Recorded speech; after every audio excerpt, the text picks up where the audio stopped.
ओकारं बिन्दुसंयुक्तं नित्यं ध्यायन्ति योगिनः कामदं मोक्षदं चैव ओंकाराय नमो नमः। अरहमित्यक्षरं ब्रह्म वाचकं परमेष्ठिनः सिद्धचक्रस्य सद्बीजं सर्वतः प्रणमाम्यहम्।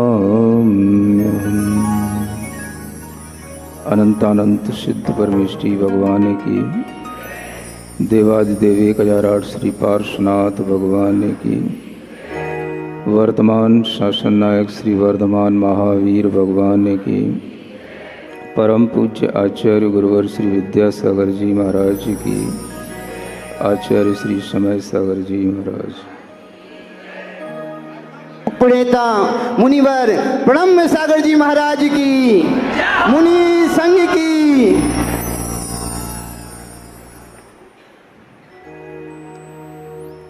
कल आप लोगों को एक विज़न के बारे में कहा था कि हमें अपनी दृष्टि में हमेशा अपना लक्ष्य उच्च बना करके चलना चाहिए।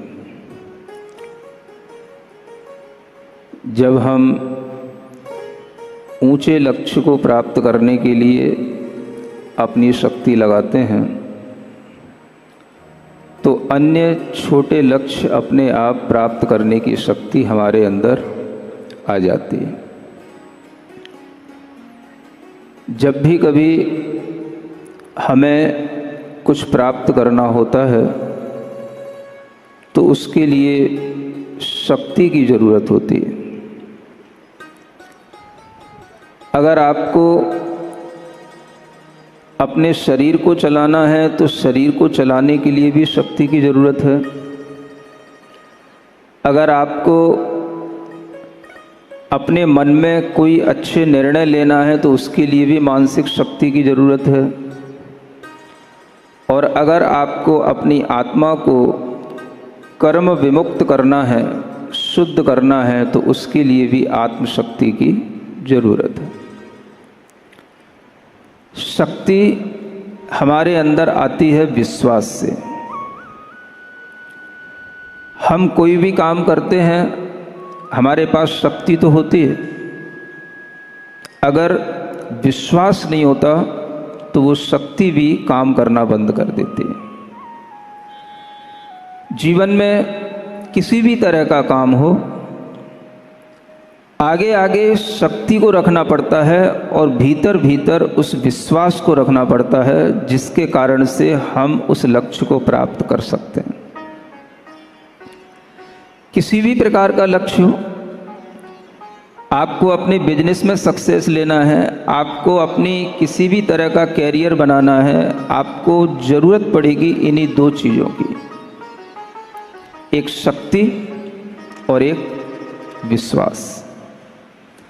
जब हमारे पास में दोनों चीज़ें होती हैं तो हम अपने लक्ष्य तक पहुंचने का एक साहस कर पाते हैं और हम पहुंचते हैं।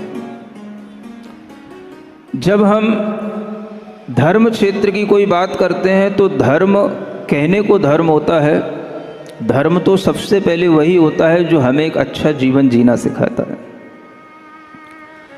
धर्म कहते ही हम किन्हीं ना किन्हीं नियम और कानूनों में बंधने लग जाते हैं और हम इतना बंध जाते हैं कि हमें फिर पता ही नहीं पड़ता है कि ये नियम कानून हमारे लिए बने थे कि हम नियम कानूनों के लिए बने थे।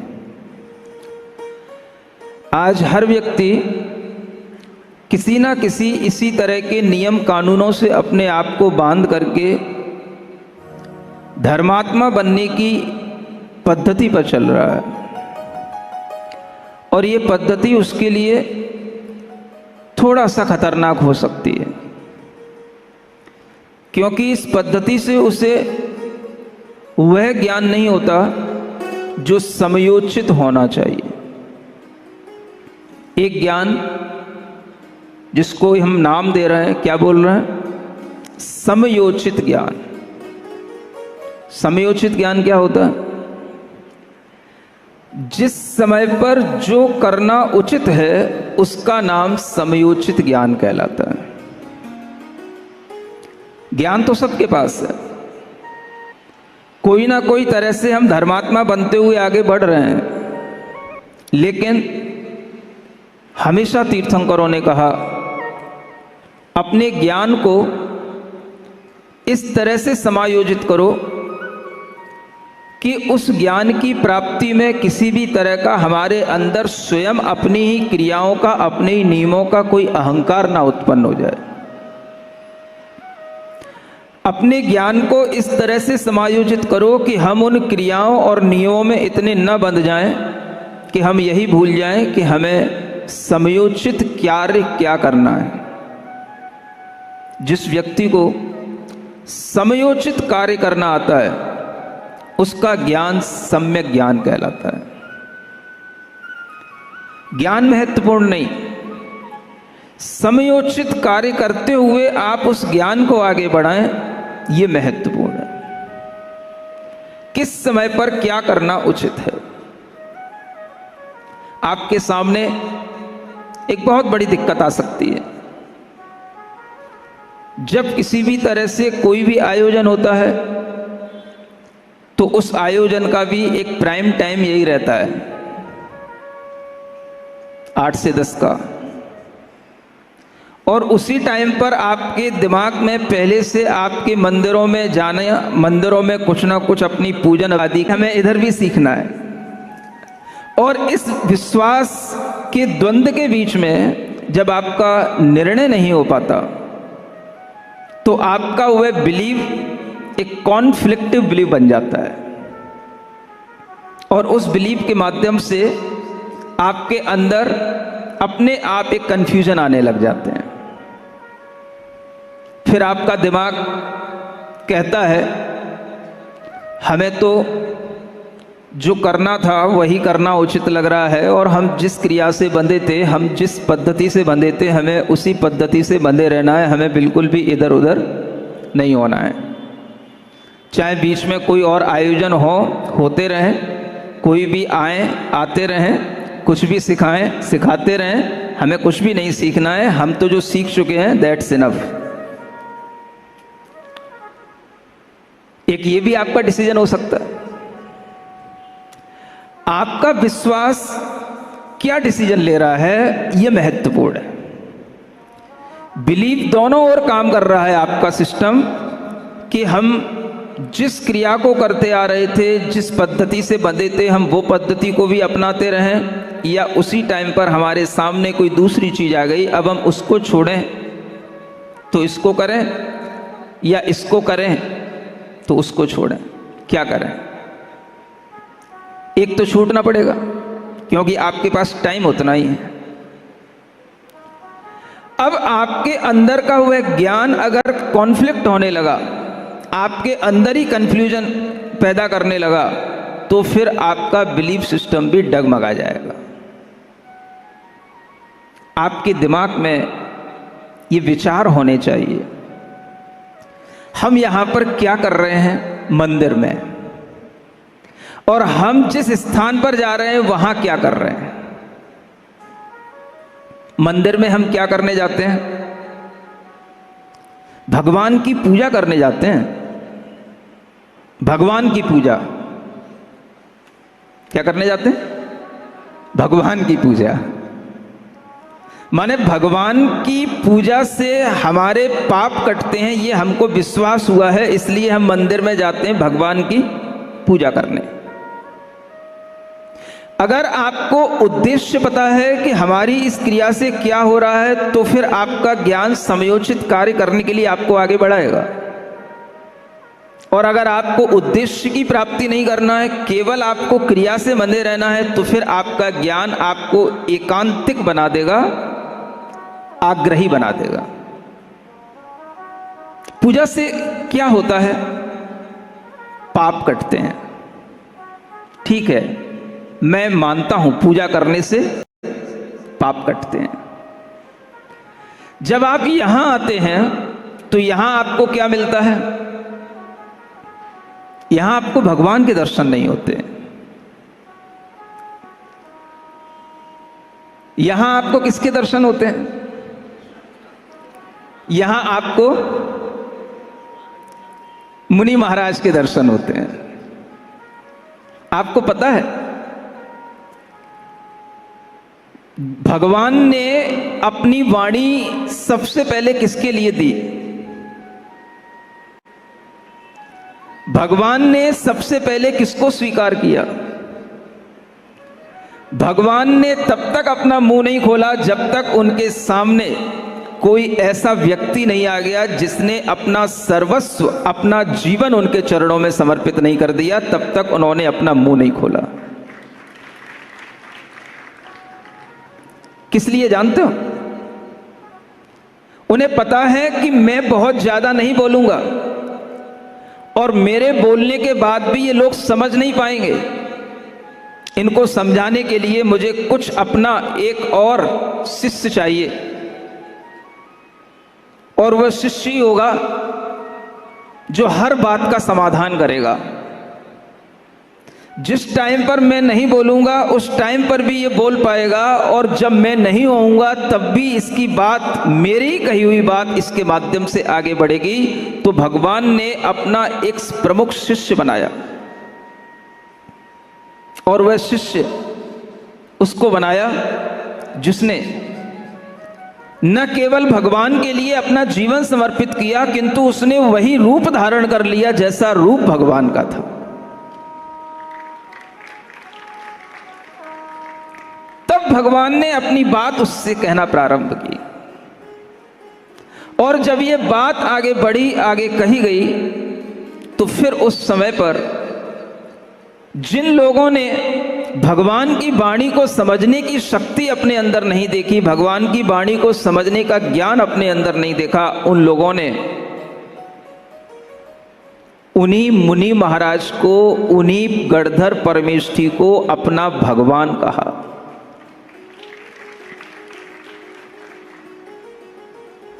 बड़े बड़े आचार्यों ने लिखा, धन्ना ते भगवंता। वे मुनि महाराज भगवान हैं, वही हमारे लिए धन्य हैं। क्यों धन्य हैं? क्योंकि भगवान ने जो कहा उनकी वाणी हमें बताने वाले मुनि महाराज। फिर कुछ आचार्य ऐसे हुए जिन्होंने कहा कि अगर आपने भगवान की वाणी को सुन लिया, अगर आपने मुनि महाराज की पूजा कर ली और मुनि महाराज के दर्शन कर लिए, तो समझ लेना कि आपने जिन वाणी के भी दर्शन कर लिए और जिन भगवान के भी दर्शन कर लिए।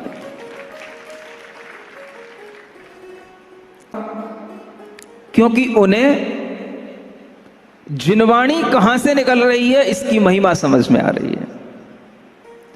जिन भगवान को हम क्या समझेंगे अगर हमने जिनवाणी को नहीं समझा, और जिनवाणी को क्या समझेंगे अगर हमने मुनि महाराज को नहीं समझा। अगर आपके दिमाग में यह आता है कि यहां पर आने के बाद में हमें पूजा नहीं करने को मिलती है,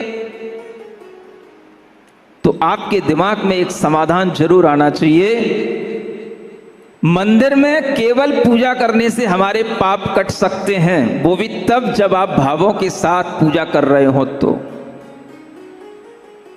लेकिन यहां पर आने के बाद आपके केवल पाप नहीं कटेंगे, आपको ज्ञान मिलेगा। वह ज्ञान मिलेगा जो आपकी अपनी निधि है, और जिस निधि को प्राप्त करके आप अपने आगे के जीवन में वह आनंद प्राप्त करेंगे, जिस आनंद की प्राप्ति के लिए ही भगवान ने कुछ बोलना शुरू किया था। हर जीव सुखी हो, आनंदित हो, वह आनंद की प्राप्ति अगर होगी तो भगवान की वाणी का पान करने से होगी। भगवान की पूजा करने से केवल पाप कट सकते हैं। अब आपको डिसीजन लेना है। आपको यहां आने के बाद भी भगवान के दर्शन हो सकते हैं, आप अगर यहाँ बैठ करके अपनी मन वचन काया की चेष्टा को रोके हुए हैं और आपके कान बिल्कुल हमारे एक एक शब्द को सुन रहे हैं और आप यहाँ बैठ करके भगवान की कथा को सुनने का अपने मन में एक भाव बना करके बैठे हुए हो, तो मैं कहता हूँ आपको भगवान के दर्शन से तो केवल उसी भव का, उसी वर्तमान में जो भगवान है उनका दर्शन होगा। लेकिन अगर आप भगवान की कथा सुनते हो तो आपको 10 भाव पहले के भी भगवान दिखाई देंगे कि ये भगवान कैसे बने। तब आपके अंदर जो भगवान के प्रति विश्वास आएगा, वो विश्वास फिर आपके लिए कुछ काम का होगा। इसलिए कह रहा था, जब आप कुछ भी काम करते हैं तो उस काम को करने के लिए आपकी विश्वास और आपकी शक्ति दोनों लगती है। लेकिन अगर आपको उद्देश्य पता होता है कि इससे हमारे वाणी को सुन रहे हैं, तो जिन वाणी को सुनते हुए भी आपके पाप कट रहे हैं, जिन वाणी को सुनते हुए आपके अंदर न केवल पाप कट रहे हैं, आपके अंदर संयम आ रहा है, आपके अंदर ज्ञान का आनंद आ रहा है, आपके अंदर भगवान से डायरेक्ट जुड़ने का एक विश्वास बन रहा है। इतने फायदे हैं भगवान की पूजा करना और भगवान की वाणी सुनना। समझ में आ रहा है? एक फायदा चाहिए तो आप वही करना जो आप कर रहे हो, और अगर एक के साथ 4 फायदे चाहिए तो आप यहां आना। यहां पर आपको 4 फायदे इस बात के मिलेंगे, और ये बात भी आपके सामने आएगी। अगर हमारे जीवन का 1 घंटा आनंद के साथ गुजर जाए, अगर दिन का 1 घंटा आनंद के साथ गुजर जाए, तो वो समझ लेना पूरा दिन सफल हो गया। 1 घंटा प्योर आनंद, जिसे हम कहते हैं ज्ञानानंद। क्या बोलते हैं? आनंद कहां है? आनंद ज्ञान में है। आनंद उस प्रोसेस में है जिस प्रोसेस के माध्यम से हम अपने उस ज्ञान को बढ़ा रहे हैं। अगर ज्ञान में आनंद है तो ज्ञान को प्राप्त करने की प्रोसेस में भी आनंद है। अगर आपको किसी भी कार्य की प्रोसेस में आनंद नहीं आता, आप ये मान के चलना, आप उस कार्य को कर भी लेंगे तो भी आपको कभी आनंद नहीं आएगा। ये नियम है। अगर आपको किसी भी कार्य की प्रोसेस में आनंद आ रहा है तो वही आनंद आपके जीवन का अगला आनंद का कारण बनता है। और ये आनंद अगर आपके लिए सम्यक रूप से दिया जाए और सम्यक रूप से आप उसको लेने की कोशिश करेंगे, तो वह ज्ञानानंद, बोलते हो ना, मैं ज्ञानानंद स्वभावी हूं, मैं ज्ञानानंद स्वभावी हूं। उस ज्ञान के आनंद का ही आनंद सबसे बड़ा आनंद है। और जब आप अपने अंदर सिर्फ ये आनंद लेने की कोशिश करेंगे तो आपको अन्य छोटे मोटे आनंदों में बिजी होने की जरूरत नहीं पड़ेगी। आज सब लोगों को मोबाइलों में आनंद आ रहा है। बच्चों को देखो तो मोबाइलों में लगे हैं, बड़ों को देखो तो मोबाइलों में लगे हैं और मोबाइलों में सर्च कर रहे हैं, where is pleasure, where is pleasure, where is happiness, where is happiness, search कर रहे हैं। जहां आनंद मिलना चाहिए वहां तक वो पहुंच ही नहीं पाते, क्योंकि मोबाइल चलाने के बाद में, सोने के बाद में वो टाइम ही वो अपना सेट नहीं कर पाते जिस टाइम पर आनंद बट रहा होता है। अगर बच्चे को मूड चेंज करना है, बच्चे को 1 घंटा अगर अपनी आत्म शांति लेना है, बच्चे को 1 घंटे के अंदर अगर अपने माइंड को बिल्कुल कूलनेस के प्रोसेस में ले जाना है, तो मैं आपसे कह रहा हूं कि भगवान की इस कथा के साथ में आप जुड़िए, अपने बच्चों को जोड़िए और इस संगीत, इन दोहे, इन चौपाइयों, इन छंदों के माध्यम से जो आपके अंदर एक लहर आएगी आनंद की, वो आनंद एक समूचा और सच्चा आनंद होगा। क्योंकि इसमें ज्ञान भी है, इसमें संगीत भी है, इसमें गीत भी है, और जहां पर ये तीनों चीजें जुड़ जाती हैं वहीं पर सच्चा आनंद प्रकट हो जाता है। आज मैं देख रहा हूं, सुन रहा हूं, बच्चों के लिए अपना मूड चेंज करने के लिए, अपने मन को शांत करने के लिए या अपने आप को रिचार्ज करने के लिए ऐसे ऐसे सिस्टम आ गए हैं जिन्हें आजकल डिजिटल ड्रग्स के नाम से कहा जा रहा है। कौन सा ड्रग? Digital drug.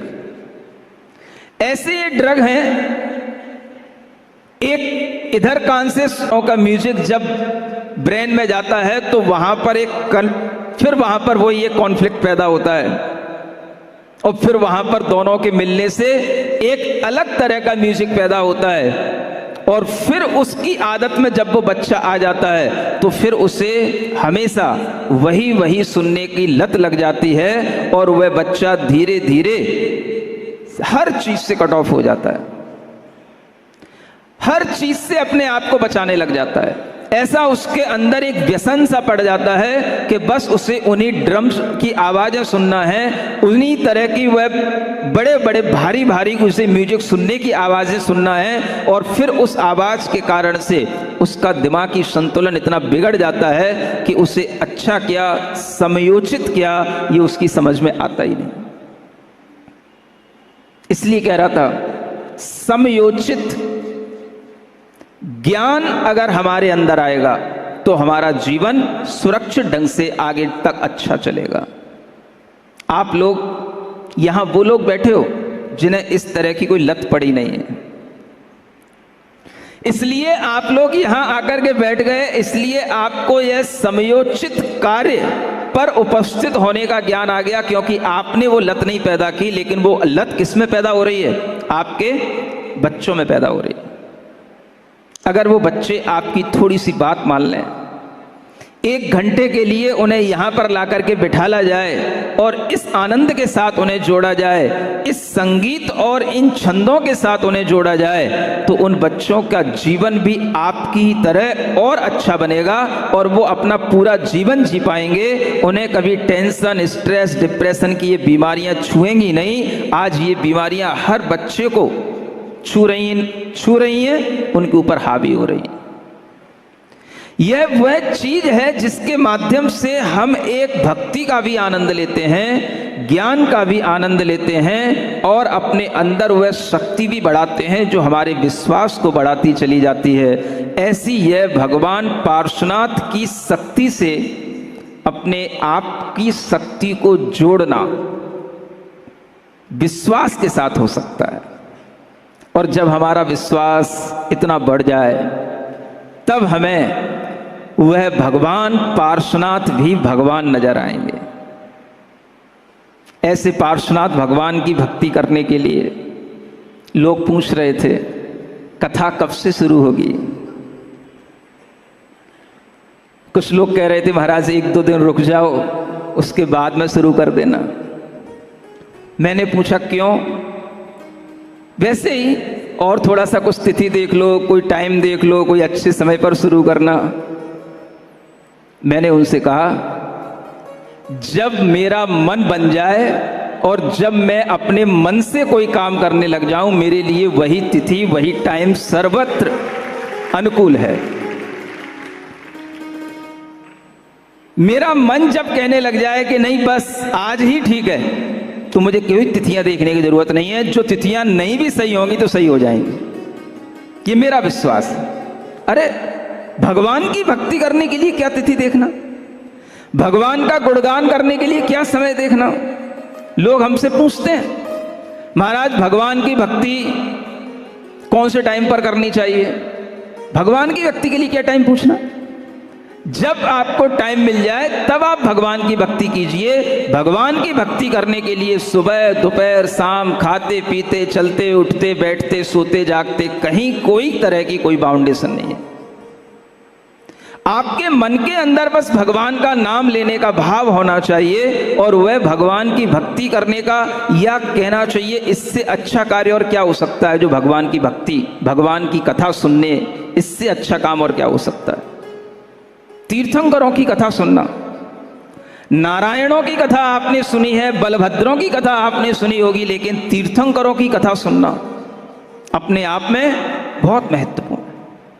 और वह तीर्थंकरों की कथा से बढ़कर के कोई अच्छा कार्य और क्या हो सकता है। इसलिए नीतिकार्यों ने कहा, अकाल सहम कार्यम यशस्वी विलंबेन न कुर्यात्। एक नीति है, जिस कार्य को समय सहन नहीं कर रहा हो, माने लोगों को लग रहा हो या जो कार्य करने में हमें विलंब नहीं करना चाहिए, उस कार्य को करने में अगर आप विलंब करेंगे तो फिर वह कार्य आपके लिए उचित फल देने वाला नहीं होगा। ये नीति है। अब मैं आपसे पूछ रहा हूं, यह कार्य कैसा है? क्या काल इसको सहन करने योग्य है? अकाल सहम कार्यम।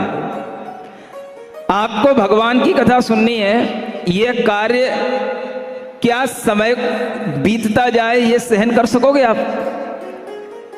हमें तो लग रहा है कि मैं इतनी देर से बोल रहा हूं, आपको यह भी सहन नहीं होने वाला अभी थोड़ी देर बाद, कि महाराज ने कहा था कि कथा शुरू होगी, अभी कथा शुरू। तो आचार्य कहते हैं, यशस्वी लोगों को उन कार्यों में कभी विलंब नहीं करना चाहिए जो कार्य कभी काल को सहन नहीं करते, माने देर लगने वाले कार्यों को तुरंत कर लेना चाहिए। और शुभस्य शीघ्रम इसीलिए कहा गया है। इसलिए हमने मन बनाया आज इस पार्श्व पुराण की इस कथा का, पार्श्व कथा का मंगलाचरण तो हो ही जाना चाहिए। अब ये कथा कहाँ से आई? यह कथा जैसे जयपुर में विद्वान होते थे, आगरा में विद्वान होते थे, और जयपुर और आगरा के विद्वानों का एक क्रम चलता था, एक समय था। उस समय के एक विद्वान हुए पंडित भूधरदास जी, जिनके आपने बहुत से भजन, बहुत से काव्य, बहुत से साहित्य पढ़े होंगे। उन्हीं के द्वारा लिखी हुई ये कथा है, मंदिरों में रखी रहती है। किताबें लोग शायद देखते भी ना हो, और जिन्होंने देखी हो उन्होंने ऐसे ही पलट के छोड़ दिया हो। आज उन कथाओं की जिंदगी हम बनाने के लिए इन कथाओं को आपके सामने ला रहे हैं। शायद पंडित भूधरदास को भी अपने जीवन में इतने लोगों को ये कथा सुनाने और पढ़ने को नहीं मिली होगी, और उनकी आत्मा भी आज स्वर्ग में जहां कहीं होगी बड़ी प्रसन्न होगी कि मेरी कृति का आज अगर कोई अच्छा खासा उपयोग हो रहा है तो वह इस तरह से जैन समाज के अंदर ये समाज के लोग कर रहे हैं। आज वह आत्मा भी आपके लिए प्रसन्नता से कुछ ना कुछ वरदान देगी। अच्छे कार्यों की प्रशंसा हमेशा करना चाहिए। वह कार्य किसी के द्वारा किए गए हों, वह अच्छे कार्य जो अच्छे विद्वानों के द्वारा किए गए, मनीषियों के द्वारा किए गए, वह हर अच्छे कार्य हमें स्वीकार्य हैं, जो किसी भी प्रकार के विषमवाद के बिना सिर्फ भगवान जिनेंद्र देव की वाणी को आगे बढ़ाने का और जिन शासन को आगे बढ़ाने के उद्देश्य से किए गए। इसलिए मुझे कोई हर्ज नहीं होता। वैसे मैं आचार्य प्रणीत ग्रंथों को ही पढ़ता हूँ, पढ़ाता हूँ, लेकिन कुछ विद्वानों ने भी अच्छे कार्य किए हैं, उन कार्यों को भी मैं आगे लाता हूँ, आगे रखता हूँ, ताकि आप लोगों के जीवन में उन विद्वानों के प्रति भी आदर का भाव बना रहे। भगवान पार्श्वनाथ का स्मरण करने के लिए हमें भगवान के इन विशेषणों को ध्यान में रखना है। भगवान पार्श्वनाथ का नाम लेने से ही मन के अंदर ऐसा उजाला आता है जैसे दिन के माध्यम से उजाला आता है। दिन का उजाला तो केवल आँखों के माध्यम से हमें बाहर की चीज़ें दिखाता है, लेकिन जब पार्श्वनाथ भगवान हमारे हृदय में समाहित होने लग जाएंगे तो हमें जगत के एक एक पदार्थ स्पष्ट रूप से दिखाई देने लग जाएंगे।